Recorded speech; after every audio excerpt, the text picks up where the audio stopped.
Je me présente, je suis docteur Cheikhouna Gaye. Je travaille ici à la pharmacie Fadilou Mbacké en face de l'hôpital Nabil Choucair. Donc ce qui s'est passé, dafa am benn patient bu ñëw bëgg benn garab bu bëgg jënd Tetavax la bëgg jënd injection la. Alors que c'est un produit qu'on ne vend pas sans ordonnance. waruñu ko jaay sans ordonnance. Alors mu ni ma attends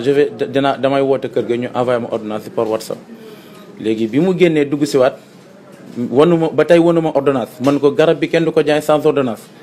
Et là il a commencé à crier sur moi. Il m'a dit que tu es impoli, tu es idiot. Et moi aussi ma delloo ko mu yuuxu ma delloo ko mu ne ma je vais te faire regretter ce que tu m'as dit. man ko allez-y on va voir.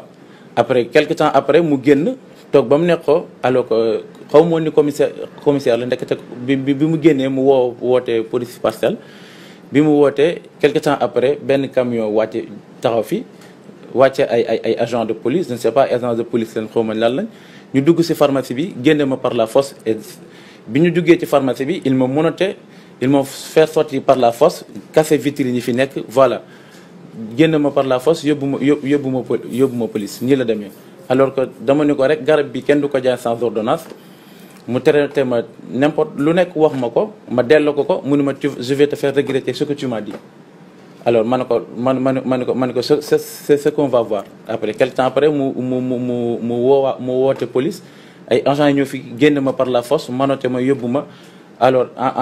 en passage ñu toj vitre pharmacie bi vitre bunt bi ak vitre rayon yëpp ñu toj ko nii la demee. dafa civil wala dafa sol tenue. solul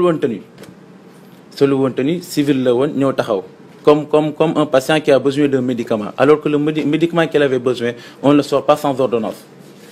donc nii la demee. ñu ngi désolé wu vraiment ci li xew parce que nous sommes des agents de santé publique di liggéey suñu liggéey teg ko ci yoon taxaw fi pour santé population yi. tey jii man damay ne docteur Cheikhouna Gaye li mu def taxawaayu góor la def taxawaayu pharmacien responsable la def parce que bëri na ñoo xamante ne tey boo dikkee yor sa xaalis loo soxla ñu jaay la fii nag yàlla dimbali nañu ba liggéey bi ñu ngi conformé wu à la législation garab bi warul génn te ordonnance amul ñu wax la ko ñun xamuñu kan nga de li yoon santaane rek la ñuy doxal parce que fii ku fi mën a dugg rek dañ lay considérer comme un roi. C'est un patient yi seen wér-gu-yaram moo ñu fi bàyyi kon nag duñ fi nekk di def lu ñu neex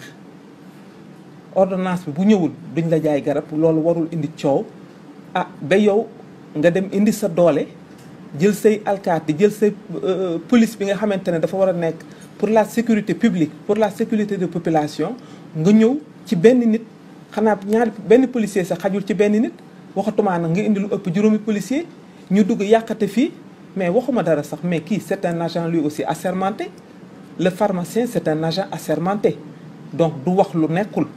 pour lan ñu di ko menotté du sàcc du délinquant pourquoi ñu di ko menotté léegi nag ñun nañ ñu wax ci ban dëkk la ñu nekk ndax ci dëkk droit la ñu nekk wala dëkk samba booy la lu neex waaye mu def ku am sa doole jaay ko nit ñi. bu dee loolu la nag pharmacie yi tey dinañu commencer mobiliser wu nag tëj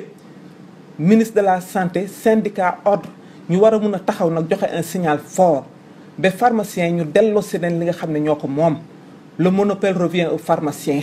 c'est pas des policiers wala ku mu neex rek ñëw def lu la neex ñoom li ñu war a waxuñu ko garab yaa ngi nii ñu di ko jaay ci mbedd mi bu ñu amee ñu mënote ñooñu la ñu war a mënote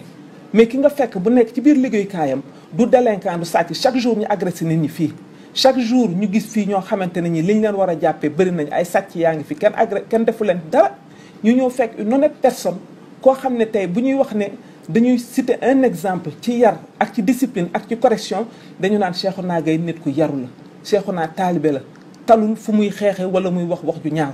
seetaane nag mun na taxaw bu seetaane taxawee nag ñun ñëpp dañuy d'accord ne les responsabilités sont partagées te man mënuma d'accord ki dikk ci bërëb règlement bi moo fiy dox nga tëb di saaga ay insanité kooku warul jóge ci gémmiñu kilifa man bi ma demee mu ne ma man commissaire bi maa ñëwoon foofu dama jaaxle parce que man bañ ma interpellé dama ko woo di woote wallu woo commissaire Parcelles parce que moo ñu gën a jege mu ne ma man mi maa fa demoon ma ne non ay agresseur ñoo fa ñëw mu ne ma man mi la donc c'est grave. Je pense que dëkk bi toll na foo xam ne il faut que ñu recadrer nag autorité yi waaw man de awma droit recadrer autorité waaye kenn ku nekk war nga xoolaat sa bopp ba booy dem ci sa nawle nga xam ban comportement nga fay yóbbu. Kilifa du njëkk a saaga responsable doo njëkk ay saaga violence verbale responsable moomu ko pharmaciens yi nag xaw nañu sàggan parce que ñun lu ñu teg rek ñu nangu masala bi nag ëpp na fi mu nekk nii dañoo war a taxawaat nag ministre bi taxaw bu fekkee ne ñun la fi nekkal ak population yi ñu xam bu fekkee nag daf fee nekk pour kenn ku nekk lu la neex nga dajale say garab nu la neex waxee nu la neex taxawee ordonnance léegi koo ne indil sa ordonnance population bi ne lànk tëdd ci suuf bëri na fi ñoo xam ne toujours fii dañuy xuloo ci lan indil ordonnance parce que tàmm nañ gis garab ñu di ko jaay ci mbedd. Donc je pense que la police sénégalaise doit être au service des populations ñun ñii nag rawatina ñun ñii nga xam ne dañu fi nekk pour la santé des populations police balaa muy sécuriser kenn ñun la war a njëkk sécuriser. wax ji daal ñu ngi interpeller président de la république di interpeller député yi di interpeller nag suñu ministre de la santé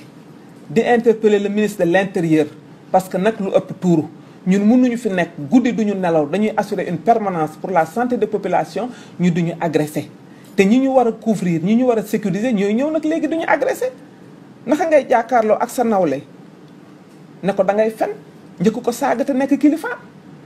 nit ki nag day roy ci ay kilifaam lu kilifa bi def rek administré yi topp ca kon nag nañu seetaat affaire bi pharmacie nag ku fi bëgg garab